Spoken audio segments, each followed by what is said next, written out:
피냄새가 나빠? 첫 방부터 시청자들을 충격에 빠뜨린 드라마 사마귀 살인자의 외출. 잘린 혀에서 시작된 잔혹한 살인사건, 그리고 24년 만에 다시 마주한 연쇄살인마 엄마와 형사 아들의 재회. 그들의 기묘한 공조수사는 어디로 향하게 될까요? 오늘은 1화 리뷰와 함께 긴장감 폭발한 2화 예고 분석까지 이어가겠습니다. 1화는 시작부터 수위를 확실하게 보여줬어요. 사건 현장에서 발견된 건 피해자의 아래쪽에 있었던 잘린 혀. 잔혹한 모방범죄를 암시하는 오프닝이었죠. 경찰 최중호는 이 장면을 보자마자 23년 전 자신이 담당했던 사건을 떠올립니다. 바로 사마귀 연쇄살인 사건. 여성이나 아동을 괴롭히던 남자 5을 잔혹하게 살해한 범인, 그 정체는 바로 정희신, 고현정이었습니다. 23년 후 현재 정희신의 아들 차수열은 경찰이 되어 범죄 현장을 뛰어다니고 있습니다.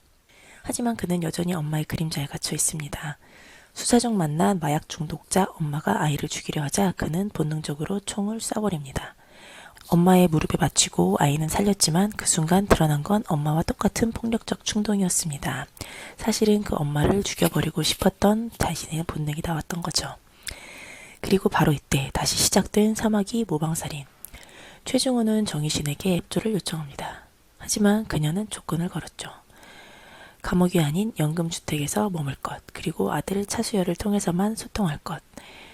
그래서 살인자의 외출인가 봅니다. 감옥이 아닌 연금주택에서 고현정이 수사 협조를 하게 됩니다. 결국 수열과 정희신은 23년 만에 재회를 합니다. 하지만 따뜻한 모자의 만남은커녕 서로를 향한 차가운 적대감만 오갔습니다. 정희신은 아들에게 의미심장한 말을 던집니다. 피냄새가 나빠? 피냄새? 난 좋아. 네가 세상에 태어날 때 나던 냄새잖니.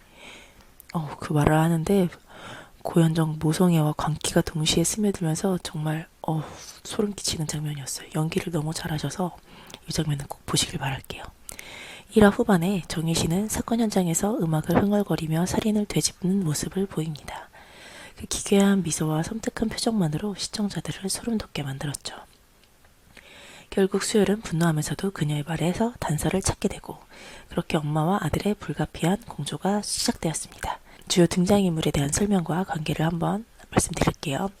일단 사마귀 역할의 정희신은 고현정 배우님이시고, 살인마이자 엄마, 그리고 피해자는 모두 여성이나 아동을 학대한 남자들이었기에 누군가에게는 악마, 누군가에게는 정의의 화신 같은 존재, 아들에 대한 애틋함과 이용하려는 냉혹함이 공존합니다.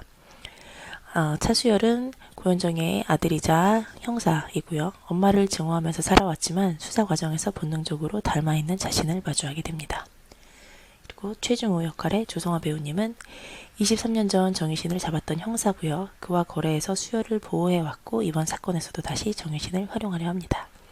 수열의 아내는 남편의 트라우마를 감싸려 하지만 그 깊이를 알지 못한 채 점점 흔들리게 되고요. 정현남이라고 정인기 배우님은 정희신의 아버지, 수열의 외할아버지로서 목사로서 선행을 하지만 딸을 악마라고 부르며 아들의 만남을 반대합니다. 그리고 서구환이라는 분, 이번 모방사건과 얽힌 중요한 인물이고요. 2화에서 본격적으로 드러나게 됩니다.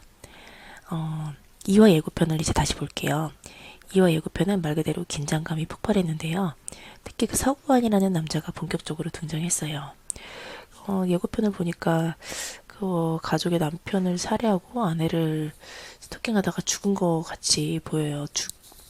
아내를 죽이고 같이 지낸 걸로 보이는데 그치 정희신이 그를 가만두지 않을 것 같아요. 서구환은 연쇄살인 사건의 유력 용의자가 되는데 집에 정희신에 대한 미니 박물관을 만들어 놓았을 정도로 정희신을 추앙하고 그녀에게 빠져있는 인물이라고 해요. 정의를 실현한다는 망상으로 움직이는 정신적으로 매우 불안하고 충동적인 서구환. 예측 불가한 움직임으로 온통 수사에 혼란을 일으킵니다. 편집된 사진 속에서 바뀐 얼굴이 있고 뭔가 가족 행세를 하고 하는 거 보니까 이제 용의자가 되는 것 같아요. 그리고 정희신이 내뱉은 다음 한마디. 지금 죽여야 된다고. 서구환은 단순히 범인이 아니라 사마귀 세계관 속에서 또 다른 기괴한 괴물의 얼굴을 가진 인물입니다. 서구환 역을 맡은 배우가 바로 변영주 감독님의 전작 백설공주에게 죽음을 해서 병무 역할로 강렬한 인상을 남겼던 배우였죠. 감독님이 이번 작품에서도 다시 그를 기용했다는 건 이번 캐릭터가 아마 앞으로 전개에서 핵심 축을 담당할 것 같아요. 정의신과의 대립 속에서 사건을 더 꼬이게 만들거나 아니면 반대로 새로운 진실을 드러내는 열쇠가 되지 않을까요?